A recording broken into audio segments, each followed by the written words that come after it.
In the last lecture, we learned about Faraday's law, right? And a recap of that is as follows. So we had an example where we had a loop, right?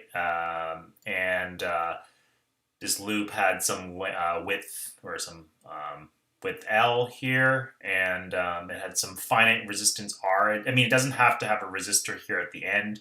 This resistor here is really just representing that the entire loop, that entire loop has some finite resistance. And so this loop is being pushed into, is moving into a region with magnetic field at some velocity v. This is the boundary of the region. And so what we found was that due to basically the Lorentz forces on the charges inside this rod here, basically there was an electric field that was generated. There was a voltage basically that was induced across this piece of metal. Since there is a voltage across this piece of metal that acts like a battery, and that basically caused a current to flow in this loop, okay? And then so what we were able to generally derive was that the induced voltage, right, this sort of virtual battery, if you will, basically had a voltage that was equal to the minus the change in the magnetic flux as a function of time. Okay, the rate of change it was minus the rate of change of magnetic flux, where the magnetic flux is defined as just the integral of b dot da. Just defined in very much the same way as we would define the electric flux, right? And again, this is not, I do not have a circle here, right? If I had a circle here, that means over a closed surface, and this would definitely be 0, but this is over an open, some open surface. Okay, so there was one kind of tricky point we kind of ended with, and this is the topic of today's lecture on Lenz's law. Lenz's law is in fact not a sort of a separate, unique law. It's basically just a corollary that follows directly from Faraday's law, okay? But it's very handy, which is why we're talking about it now. And so, so we have this situation here, and it's not entirely clear the direction in which the current would flow, right? We have two options. It's either going to flow, it'd either be flowing clockwise or counterclockwise. So in which direction does it flow? So we can just, consider the two different cases. So let's consider, possibility 1.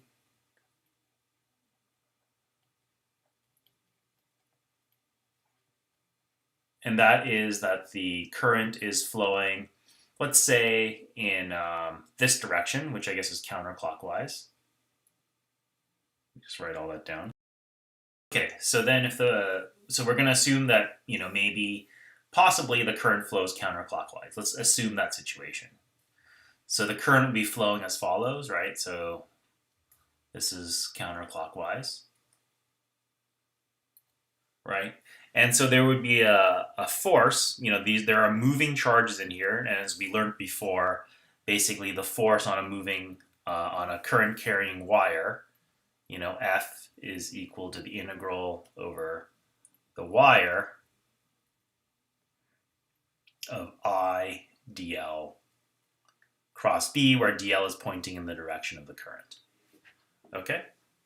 So if the current is flowing counterclockwise, then, if we consider this bottom segment, we stick our fingers in that direction, we curl them towards, out of the screen, right, in the direction of the field, that would give us a force downward,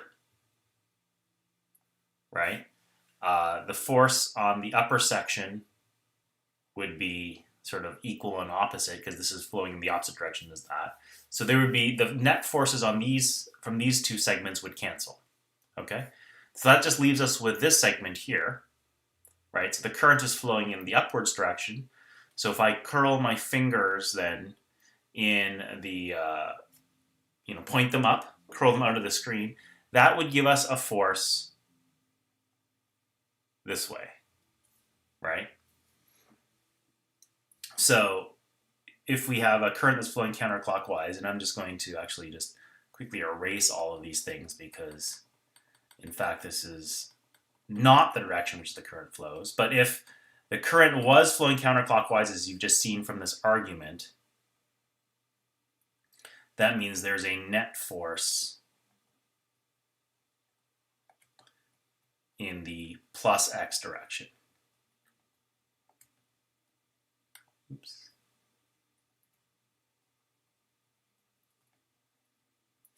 I will rewrite the force here on a wire. Integral over the wire, IDL across B. All right, so we can see then, if the current was flowing in the counterclockwise direction, just using the right-hand rule, you're able to figure out that there would be a net force in this direction, right? So let's kind of think about what that means. So imagine we just originally, kind of this loop is sitting here. We give it just a little tap, right, to give it some very small initial velocity.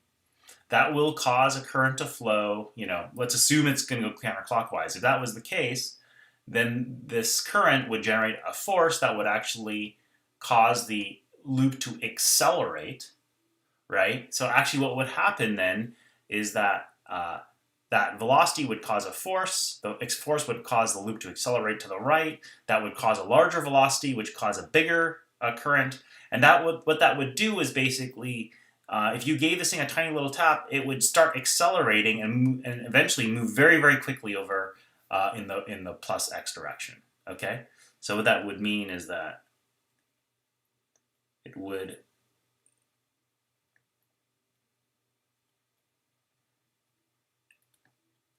accelerate the loop in the plus x direction.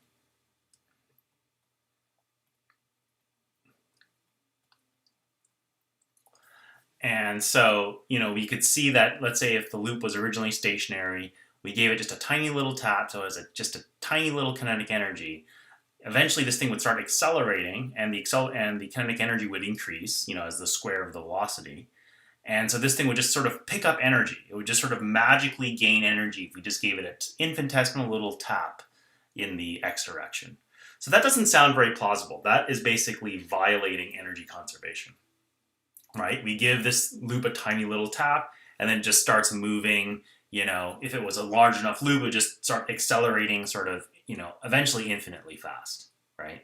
So this is, not the case. So I need to make this a smaller pen. Let's consider the opposite scenario, which is that the current flows clockwise. Okay, so in this direction I'm drawing here with the green arrows. So again, in this region here, there's no net force on this segment of the wire because there's no field. So we only consider this part here. Again, since the top and bottom parts of currents flowing in opposite directions, the forces from the top and bottom segments cancel. So we're only worried about the force on this segment here. So using the right-hand rule, right, I stick my fingers then in the direction of the current first, which is down. I curl them out of the screen, towards you. And so what I find then is that force then is this way, right?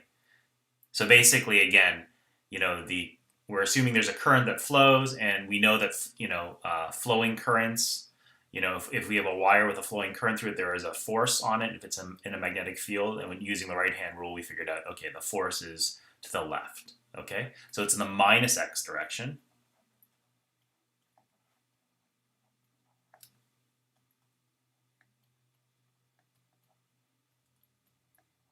So that will act to decelerate the loop.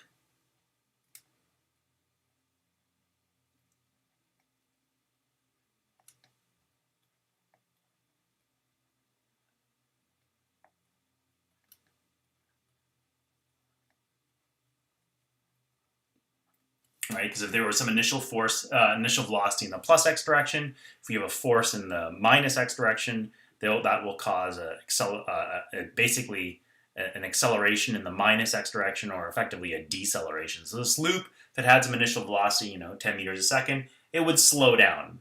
Basically, as it's moving towards here, basically would gradually, come to a stop. Okay, so this is actually the actual reality of what happens. Okay, so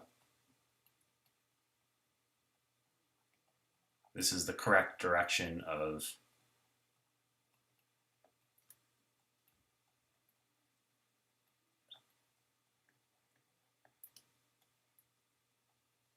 the current. Because as we saw earlier, if we had the current go in the counterclockwise direction, that would cause to accelerate the loop. There would be some kind of like a snowballing effect, and this thing would just move faster and faster and faster, and it would basically violate the conservation of energy. I would give this thing a tiny little tap, and eventually this thing would be moving, 1,000,000 meters a second. So, possibility 2, which is maybe a little more mundane, is the actual reality of the situation. And so there's an easy way to kind of remember what direction the current is going to go in. So kind of just looking at the force is one way. But if I look at the direction with which, there's a current now flowing through this loop, which is going to generate its own magnetic field, right? Because, we spent, when we were learning originally about the Biot-Savart law, we had these circular loops. We were calculating the field from that.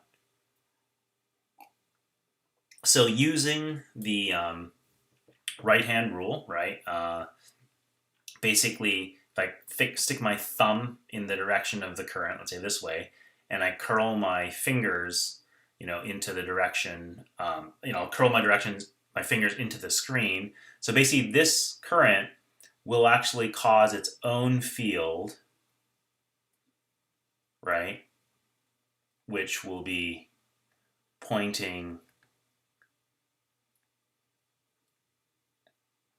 This is the induced B in the loop. And again, it's pointing into the screen.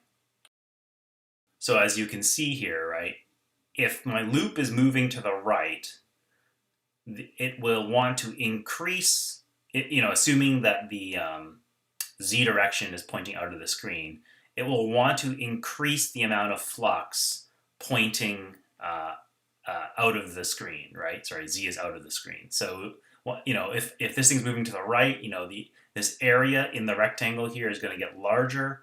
The amount of flux pointing out of the screen will want to increase. And so the loop will have its own current induced inside of it. That will induce its own magnetic field. That magnetic field will point opposite, right? So there will be an increasing, by moving it to the right, the loop will want to have an increasing flux out of the screen. The loop will generate a magnetic field that will basically oppose that. It'll generate a field that's pointing into the screen, okay? That is basically Lenz's law. So I'm going to write that down.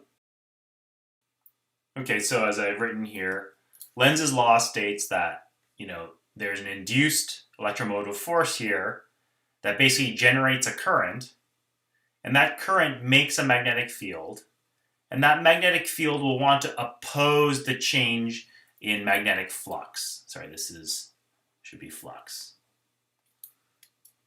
Okay, alternatively, you could have looked at this from sort of a mechanical, sort of a force perspective. The induced current that was generated by the induced EMF will basically result in a force that will want to oppose the motion, right? So for instance, in this case, the loop was going in the positive x direction, and we figured out this current will basically generate a force that will basically want to be in the negative x direction. Or alternatively, if this loop is moving to the right, it will be increasing the amount of magnetic flux which is coming out of the page. So therefore, by Lenz's law, the induced current in green will generate an induced magnetic field that will be going into the page. It will want to oppose that change in magnetic flux, right? So again, we can also look at this if the loop here was originally at rest and we wanted to pull it instead of in the positive x direction, let's say we wanted to pull it in the minus x direction, right? In that case, then what would happen is that we would then be trying to decrease the amount of magnetic flux coming out of the page, which would mean that the induced magnetic field would want to be pointing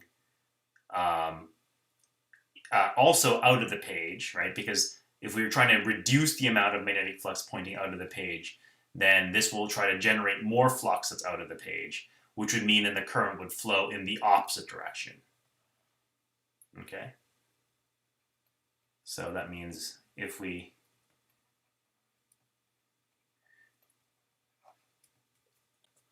all right, so as I've just written here, if we tried to pull the loop instead in the minus x direction, the induced current would actually flow in the opposite direction, so in the counterclockwise direction. So again, you can see here, if we tried to pull the thing to the left, then basically if we had the current going in the counterclockwise direction and we use the right-hand rule, so the current on this branch would be flowing upwards, right? The force then would be in the plus x direction. So if we tried to pull it this way, Lenz's law states that basically there would be an induced current that would generate a force that tries to fight that, okay? So regardless of whether we're trying to push the loop, let's say, towards in the positive x direction or in the minus x direction, the current will always set itself up to oppose the direction in which we're trying to pull it, okay? All right, so I want to now talk a little bit about energy conservation. I mentioned earlier that, just by kind of invoking energy conservation, we could sort of figure out in what direction the current would have to flow, because this first possibility here violated the conservation of energy, which is a bad thing. All right. So let's imagine, so if I initially gave this thing some velocity, but then I didn't keep on pushing it, okay? So I just kind of, it had some initial velocity and there was no, I was not, exerting any external force on it, with my hand. Then what would happen is that, the induced EMF would generate a force in the minus x direction, which would decelerate the loop and eventually it would come to a stop, okay? So let's imagine instead, I grabbed on to this bar here and I just kept on pulling it, okay? So I basically exerted a force to keep this loop moving at a constant velocity to the right, okay? So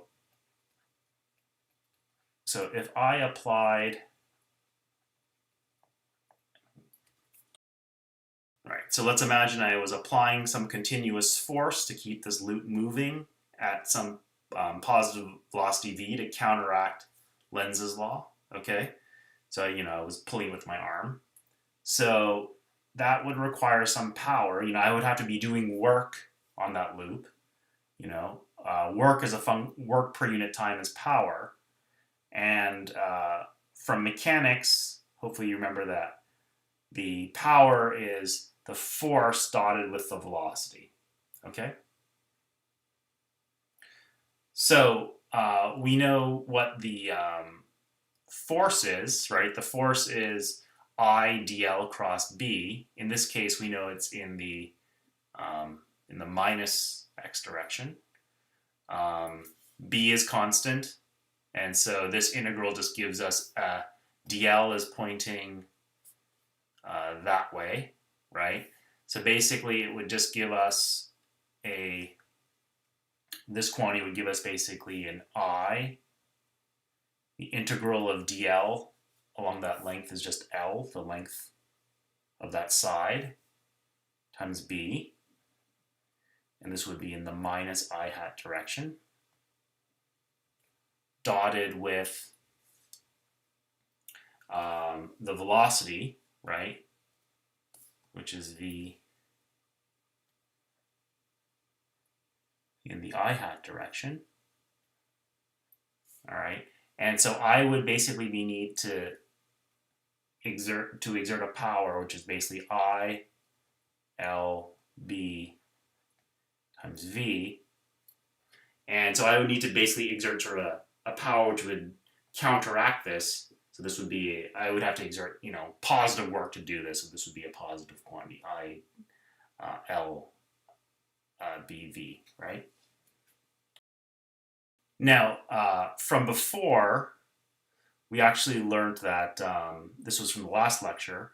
I was equal. So if we basically figured out what the voltage difference was that was generated, right? Well, let me just redo it here, right? We know that basically the voltage change is d phi dt.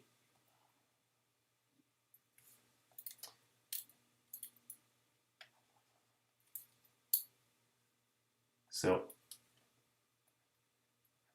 I is that electromotive force over R. So it's 1 over R minus d phi b dt. It's 1 over R. And so basically what's happening here is d phi dt, right, is going to be the magnetic field, right, B, times the change in the area, which is going to be delta x, which is the change in this lateral distance, times L, which is the width, so L times delta x times L is the area, and the change is basically going to be then divided by delta t. So it's going to be B, so minus sign, B delta x times L, right? This is our area over delta t. Delta x over delta t, that's my velocity v. So basically what I get is this is v b L over R. And then there's a minus sign in there. All right, so if I plug this in here,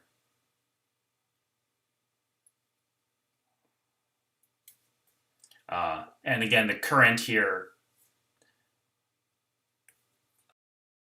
we were really only interested in the magnitude. So if I basically substitute VBL over R into here, what I basically find is that I'll have 2 factors of V, I'll have 2 factors of B, I'll have 2 factors of L, and then I have that 1 over R term there, right? So this is the amount of power I would need to exert in order to keep this thing moving to the right. And then let's think about now the power that is dissipated by the resistor.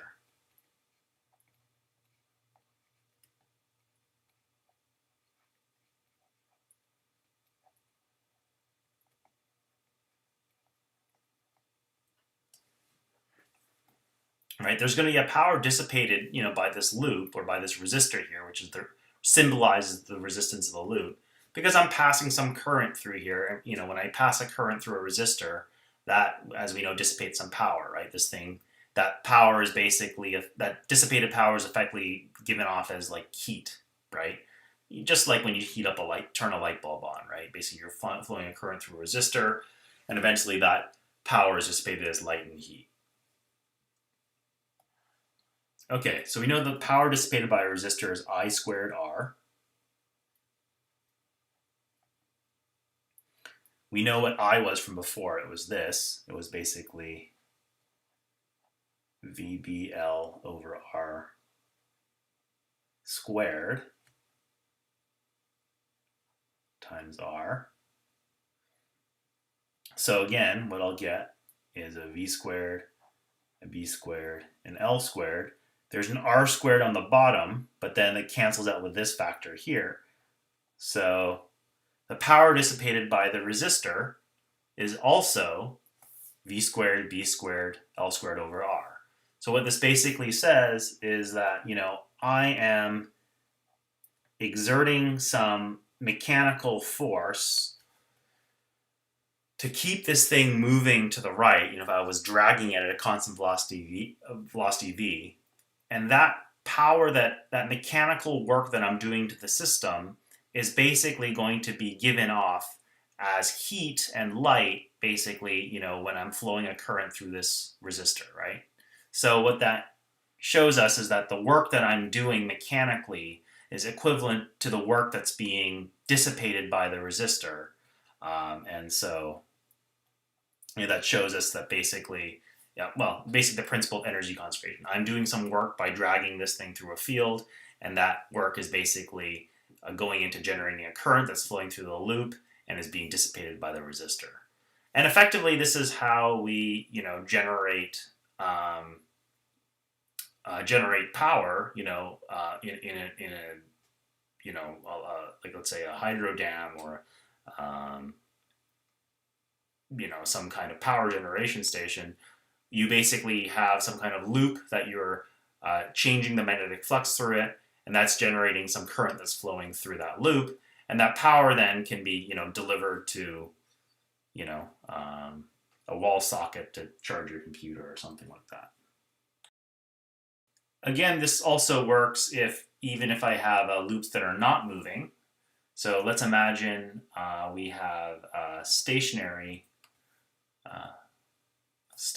loop in a time-varying magnetic field.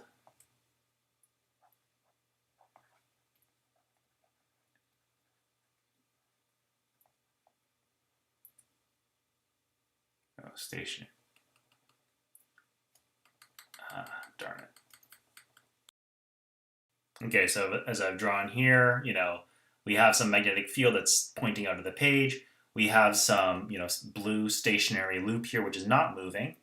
But let's assume that the magnetic field is changing in time. So let's assume that the strength of the field that's pointing out of the screen is increasing with time. So if I was going to integrate the magnetic flux, enclosed it, that's basically piercing this loop, it's going to be an increasing function with time, okay? So again, because we have a time-varying flux, a function of time, that's going to generate some electromotive force, which is going to generate a current. And so we want to know what direction that current is going to flow. So since the amount of flux coming out of the page is going to be increasing with time, then we can assume then that the induced field from the current inside the ring should be going in the opposite direction, right? So it should be pointing into the screen. It'll want to oppose that increasing flux out of the screen. And then, so we can guess the field is going to go into the screen, and then basically you can use the right-hand rule then to figure out what direction the current in the ring must flow in order to do that. So it must be flowing in this direction. Okay, so that means the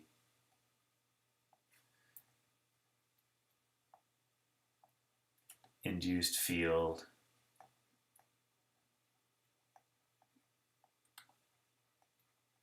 should be into the screen.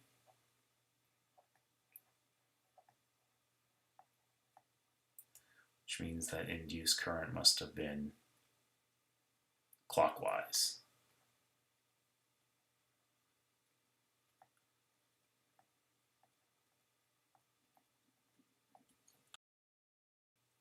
So you also remember that we said that the induced current would generate a force that will want to oppose the motion. This thing isn't moving, okay, but the induced current will generate a force that will want to oppose this sort of increasing flux, right? There's an increasing the red magnetic field out of the page is increasing, so there will be an increasing flux out of the screen. And so if we think about, there's an induced current that's flowing in this in this clockwise manner. So if I stick my finger, let's say in the direction of this arrow, I curl it out of the screen, right? Then basically it's going to want to generate a force inwards, right? If I do the same thing over here, it'll generate a force inwards. So actually, if you calculated what the force on this loop would be, it would basically want to crush the ring, right? It would want to, and in crushing the ring or in making, that basically makes the radius of the ring smaller, which makes the area of the ring smaller, which will basically want to then, and if you reduce the area, then basically that will want to reduce the amount of flux coming out of the screen, right? So you have some flux coming out of the screen, but if I'm making the area smaller, then basically that will oppose this sort of change by the time varying field. All right. So they'll, in this case, if the ring wasn't mechanically strong enough, you would actually, or that field was large enough, you would actually see that ring basically crumple. Okay, so let's imagine some situation here where I have a magnet, okay, a bar magnet, and so it's got some magnetic fields coming out. And, this magnet is above some metal sheet, okay? I'm not, obviously these magnetic field lines need to loop all the way back around. I don't want to make a total mess of this drawing, so, I'm just sort of truncating the field lines, but, you should always know that the magnetic field line should always be closed upon themselves, all right? So they're not terminating in the sheet, they go through, but again, just try and keep this drawing a little bit clean. So let's imagine now that we move the magnet down. So, if the magnet is stationary, right, the magnetic flux, at any given point is not changing because, it's just a static magnetic field, right? Nothing is changing. But let's say now I'm going to move the magnet down close to the sheet, to the sheet. So, bring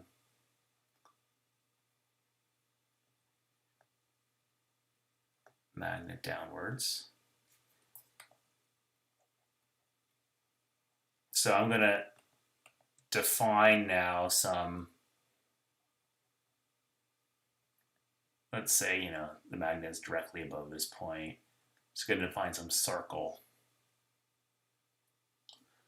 a radius r somewhere, directly underneath on the metal sheet. And so if I look at the amount of magnetic flux that is punching through this circle, if I bring the magnet down, right, basically I'm going to be increasing that amount of magnetic flux because, the flux lines are the field lines are more closely packed the closer I am to the North Pole. So the closer I bring the North Pole, the more field lines are going to be going through this circular sheet. So basically, if I look here, and I can find this black circle here as my surface, then d phi b dt, where I'm defining the flux, let's say, as being, in the, my surface normal as being sort of pointed downwards, then this is going to be greater than 0, right? There's an increasing downward flux. So what's going to happen then is that there will be currents, right, that are going to be generated inside this sheet, just like you would if this was a ring, right? So, and basically what that will do is that current will basically try to oppose this change in downward flux. So there'll be actually a current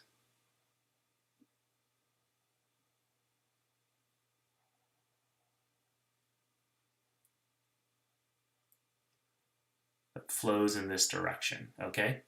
And if I use the right-hand rule, that will generate an induced B field upwards.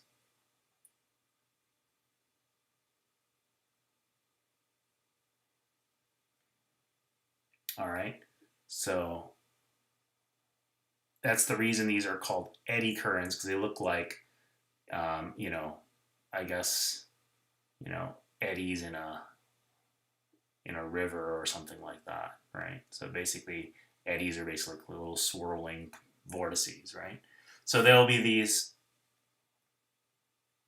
eddy currents, which are just the induced currents in that chunk of metal.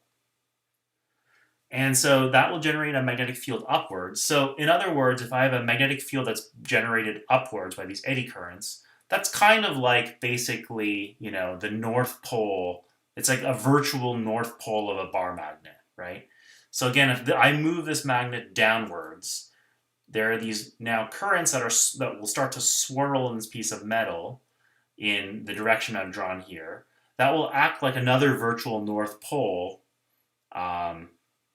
And, basically, since we know that north poles basically repel one another, that will actually fight this sort of downwards motion, right? So I try to move this magnet downwards. That would increase the magnetic flux through some area here.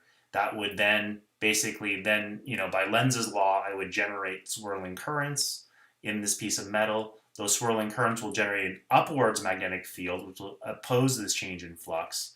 And that basically acts like a virtual bar magnet to basically try to push this magnet back upwards. Okay? So just write that down. All right. So, as I just written over here, the eddy current will generate a magnetic field which will be upwards, and basically that will act like I said, another bar magnet with the North Pole pointing up, which will basically repel that magnet and push it upwards. And it turns out that eddy currents actually have a lot of practical applications, right? So, for instance, certain trains and vehicles actually use eddy currents for braking.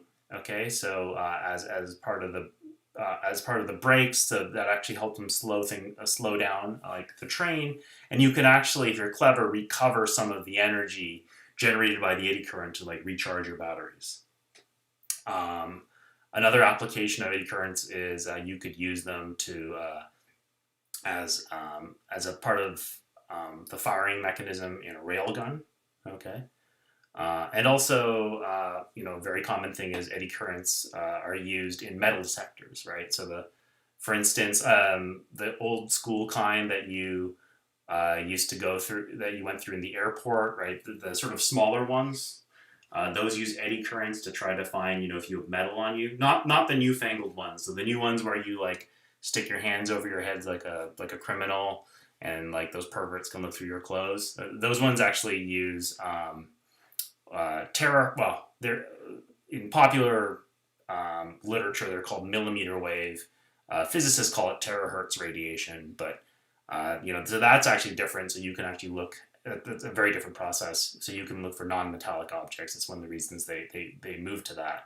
But the old kind, the skinny little ones that you used to go through and they would beep if you had something metal on you, those would use eddy currents to see if you had, sufficient amounts of metal on you. All right, so that's it for today.